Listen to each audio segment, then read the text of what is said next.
Hi everyone, this is our channel, Meet the Real Story. Please like, share and subscribe. Soccer is an obsession for people who like to bet, argue, and boast about whose team is best. My name is Jacqueline, and I'm 25 years old. I grew up in a family whose male members were crazy about soccer. They were fanatical fans of the Liverpool club team. We all knew the club had gone through some difficult seasons over the past few years, but it looked like they may have finally assembled a formidable team now. I, myself, wasn't interested in soccer, but Dad and my brothers were obsessed with it and would hit the ceiling whenever their team lost. I wished to live far away from all this, but at this point, it wasn't an option. After finishing high school, I went to an out-of-state college just to distance myself from all that hooting and hollering at home on game days. At college, I met someone. His name was Fred. We took the same classes and made an excellent team. Later on, he proposed, and I accepted. During college break, he visited so he could meet my family. It happened to be on a Liverpool soccer game day. That's when I learned that Fred was the same. In fact, he was even crazier than Dad and my brothers. It looked like he cared more about that team than anything else. It was the final match of the season. Everyone was excited about the game. I made a few bowls of popcorn for everyone to eat while watching the game. The two teams were about equally matched, and the score was tied. Suddenly, I heard angry shouts, so I went into the living room to see what had happened. The other team had scored a goal, and one of its players had fouled a Liverpool player. Then, they scored two more goals in quick succession. Fred lost it and began beating loudly on the coffee table. Then, he inexplicably lost consciousness and fell flat on his face. We took him to the hospital, where he spent 3 days in the intensive care. The doctor told us that he had had a heart attack, but he would be okay. After he recovered, he promised me that he wouldn't lose his temper over a soccer game again. Today, we are watching the final match between Liverpool and Tottenham. I have the ambulance phone number on speed dial just in case. Being famous is a dream for most people, but achieving this particular dream is not easy. It takes a lot of perseverance, and maybe even some luck. Listen to my story. My name is Rona, and I'm 18 years old. I live with my mom and my sister. My dad passed away long ago. We live in a very poor neighborhood, where drug dealing and death are everywhere. My mom is a nurse, but even so, her salary is barely enough to make ends meet. I have always wanted a better life. I often admired famous people, like singers and actors, and I imagined myself living in their world of fame and glamour.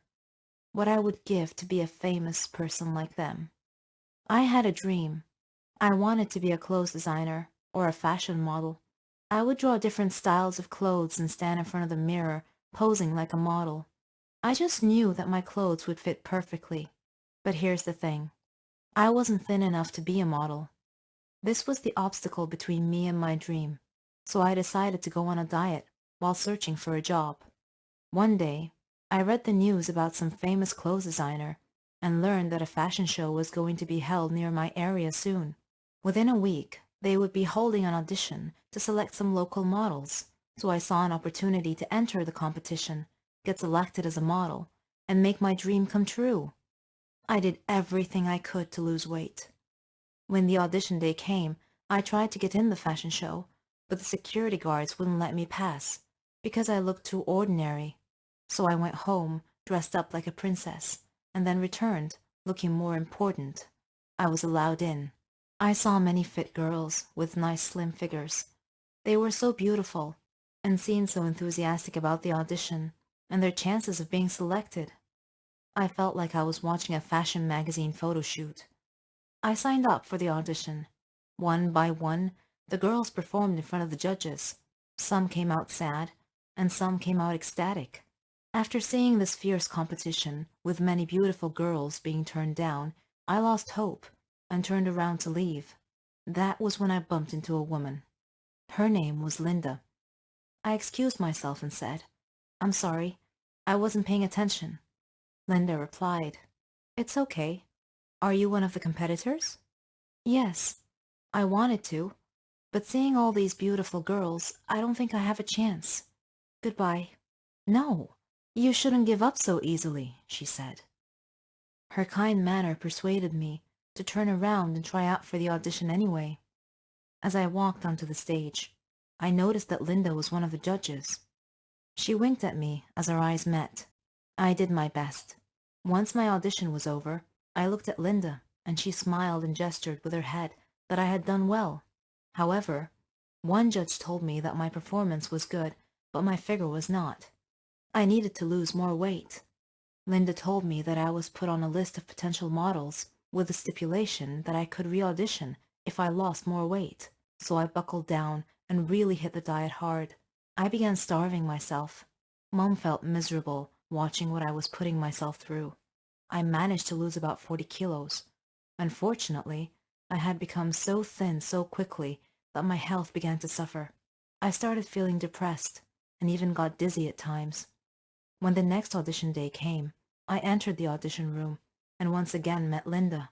She looked at me with worry on her face and said, "What have you done to yourself?"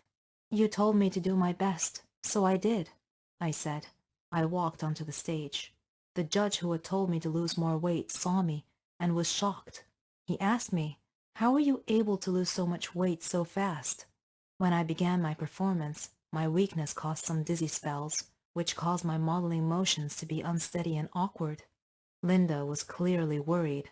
As she watched my performance, as if she expected me to fall at any moment, the judges gave me poor marks, and I was rejected as potential model. I was greatly disappointed because I had tried so hard. I said to the judges, "But I followed your instructions and lost more weight." The one judge said, "Yes, you lost more weight, but then you let your performance suffer as a result."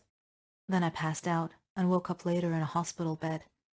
Mom and my sister and Linda were waiting at my bedside. I asked them what had happened. "You're too weak. You fainted on stage," Linda explained. Suddenly her phone rang, and after she answered and listened for a moment, I heard her say, "What? Oh no." After she hung up, I asked her what had happened. She told me that the plane carrying the judges and the competitors had crashed. There were no survivors. They would have to start the whole competition and selection process all over again. Though I was saddened by the tremendous loss of life in the plane crash, I chose to interpret this as a sign from above that I had another chance to achieve my dream, that I should not give up.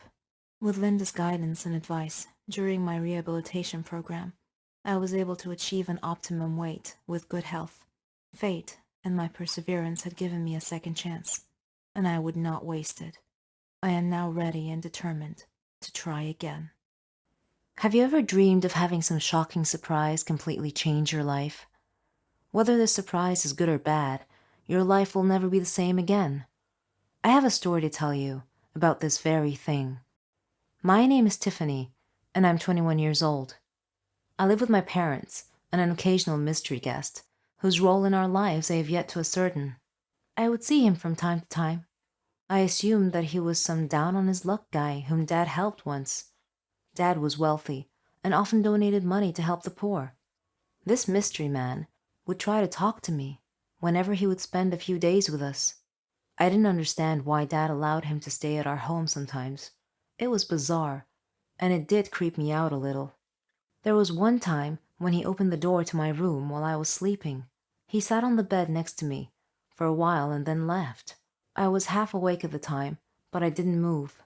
When I told my parents about this, they said they would speak with him, but I'm not sure they ever did. I felt uneasy about the situation, so I decided to investigate this matter myself. I had to figure out who this mystery man was and why he stayed with us periodically.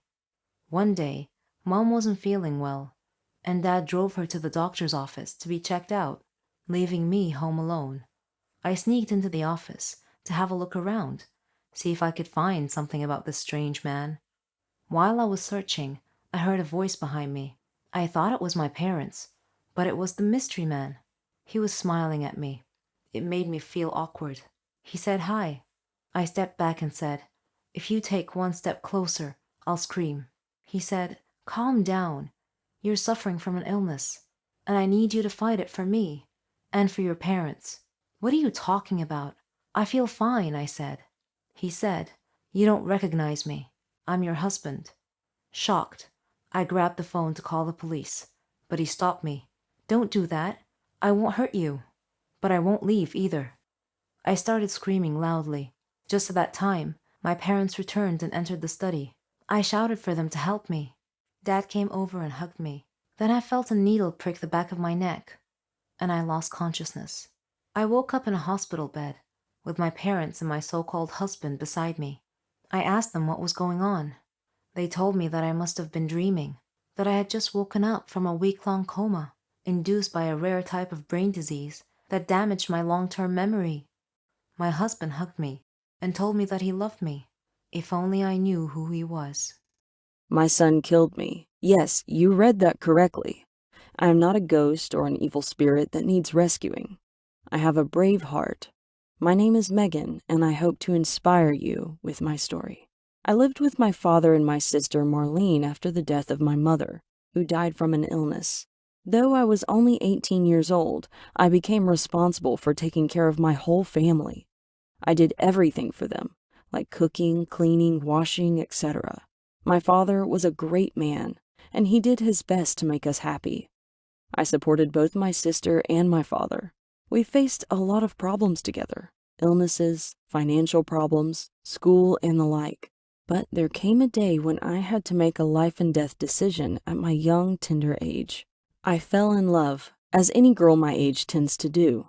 My sweetheart turned out to be loved my neighbor, a guy named Dave. We had grown up together, and we shared everything. Love, sadness, jokes. Our dreams had evolved as we grew up too, so we decided to marry. He knew all about my life circumstances, so he chose a flat near my family for me. We had a nice party and celebrated with our families and friends. Every day, he proved himself to be a responsible man. He loved and respected me, and I him. Finishing my studies was one of my dreams, and Dave supported me in every way to achieve it. But my biggest dream was to have a baby. But sometimes life just isn't fair. One day, while cleaning the house, my heart began beating rapidly, and I couldn't breathe well. I was barely able to call out to Dave, who came immediately when he heard me cry for help. I had had this symptom before when I was younger, but I never told my father because I didn't want to worry him. Dave took me to the hospital, where a doctor said I had a serious heart condition. And not only that, I was pregnant too. Pregnancy and a heart condition do not a good combination make. So we had to choose between the baby's life or mine. My father and Dave asked me to abort the baby, though they tried hard to persuade me. I resolutely refused. I agonized a lot during my pregnancy. My father and Dave were so worried for my safety. My father and Marlene left their flat to live with me. In addition, Dave cut back on his working hours to stay with me. The day came when I went into labor. They took me to the hospital, where the doctor checked me over and pronounced that my condition was so serious that I wouldn't be able to survive the childbirth. My family and I were shocked. I held Dave's hand and told him that I was strong enough to survive this. Dave hugged me, crying tears like a river. I was so afraid, but I did my best to hide that fact. I looked to my protruding belly and said to my baby, "I want you to know that I sacrificed myself for you. You had better grow up to be a great young man. I love you." Then the baby started pushing its way into this world. The scene fades to blackness. The baby is born. Suddenly, a year later, a birthday party is being held. The baby is now 1 year old. A woman is singing with the baby and her family. The woman looks at you and winks. Megan says, "Haha, fooled you. I lived through the childbirth. Sometimes life gives us a second chance, but you have to be willing to accept the risk."